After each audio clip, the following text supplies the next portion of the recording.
I am a past life regressionist who trained personally with Dolores Cannon, and I come on here and tell you stories about my regressions and try to teach you a little bit about the access that you have to the other realms and to your other lifetimes and what they have to teach you. Today I'm going to do something a little bit different. I want to talk about the difference between dreams and visitations. So I'm sure all of you can remember some of your dreams, but I will tell you there's one thing you will never forget, and that is when you have an actual visitation from a loved one from the other side.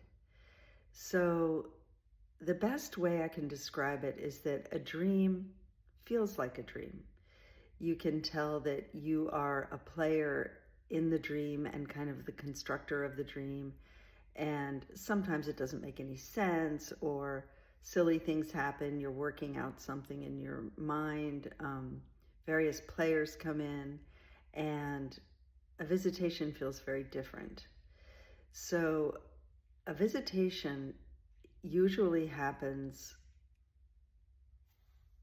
it has a beginning, a middle, and an end. And there's a sort of a narrative to it. And I want to tell you a visitation that I got from a friend of mine's son. I have a very old friend whose son died by suicide a few years ago. And I knew this charming young man from the time he was about 4 or 5 years old.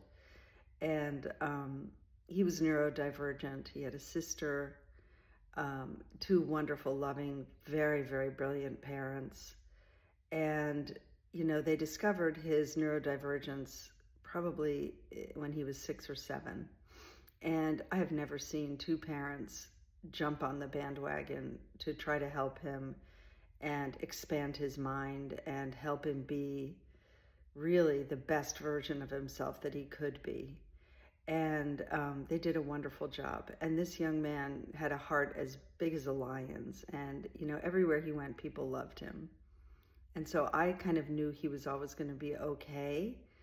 But when he got into his, I think, late 20s, he really began to feel, I think, restricted in his surroundings. And he died by suicide. It was absolutely awful. So a couple of years later, I wasn't really part of his life that much, but sometimes people on the other side will come through someone who is able to see them or able to hold their energy. And so one night I had a visitation from him, and it was quite beautiful the way it happened. I was sitting in a room, and this beautiful translucent bubble, large bubble, came into the room and popped right next to my head. And standing there was this young man.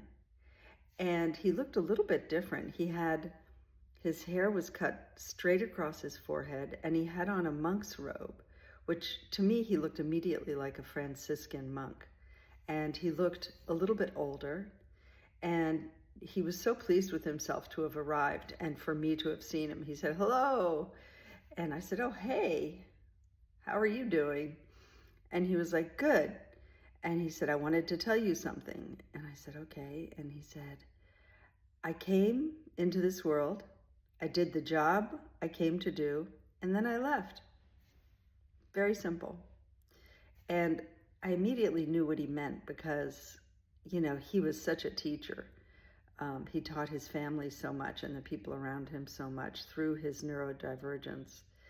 And, he was like, I came, I saw, I conquered kind of feeling. Like I did my job. And I said, you may have done your job, but you left a big pile of shit behind. And I don't usually talk like that. I usually wouldn't have said the word shit, but I think I was trying to use language that was very, that would reach him. So I said, yeah, you left a lot of shit behind. Or I said, you left a big pile of shit behind. And he laughed, and he put an image in my head of a big mound of brown, manure with the sun shining on it and these beautiful green, bright green leaves of very fresh grass coming out of the manure at the top. And he said, I may have left a big pile of shit behind, but that's what all the good stuff grows from. And I immediately knew what he meant, of course, which is that the pain in our lives and, you know, the things that happen teach us so much and make us grow. And I asked him what he had been doing over there on the other side. And he said, I like to grow herbs. He said, I live in a Franciscan monastery and I grow herbs and I love it.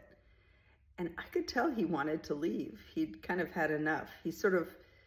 His visitation was very much like what he said his life was. I came, I said what I had to say, and then I'm out of here. So I said, well, thank you for visiting me. And he went back into his bubble and floated away. So I was very moved by this. And, you know, I texted his mother the next day and I said, you know, I had a dream about your son. I think it was a visitation. Would you like to hear about it? And she said, well, sure, maybe in a couple of days. And, you know, I'm Aries. And so, of course, if it were me, I would have been like, yes, tell me about it right now. I don't care what time of day it is. But a couple of days later, I talked to her on the phone and I told her the story. And she was like, well, that's interesting. You know, he went to a Franciscan school. And, you know, of course, we lived in San Francisco. I was like, yeah, I didn't know about this Franciscan school. And she said, yeah, the Franciscan brothers were his teachers. And I was born in San Francisco. So I don't know, it felt kind of, it all felt kind of fit together. But, you know, it's interesting. She, I don't think, saw the story as a visitation particularly because that's not her way of seeing the world. She's very factual, very intellectual. She doesn't go off the deep end the way I do, studying all this other stuff. So anyway, that was a visitation. I'd love to hear your stories. I hope you liked this one. It was a little long-winded, but here I am on a beautiful day in Maine. I've been driving up and down the East Coast for the last 2 weeks, and it's nice to finally have a little time to relax. All right, guys, take care, and let me know if you have any good visitation stories or dreams you'd like to tell. Bye-bye.